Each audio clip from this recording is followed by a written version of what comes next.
Spray మందులు కేవలం పురుగులు, తెగుళ్లు ఇంకా గడ్డిపైనే కాదు, మనుషులు, జంతువులు ఇంకా వాతావరణం పైన కూడా కొంత ప్రభావం చూపిస్తాయి.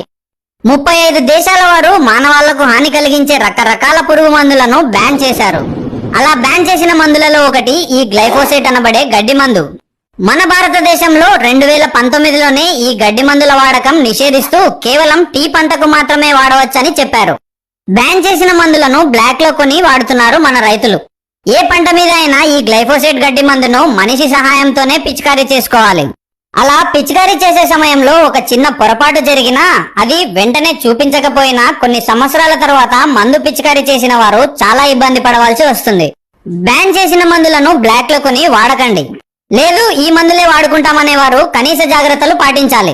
గ్లౌజులు, హెల్మెట్ లాంటివి వాడి శరీరాన్ని పూర్తిగా కప్పి స్ప్రే చేసుకుంటే మందుల ప్రభావం కొంతమేరకు తగ్గవచ్చు.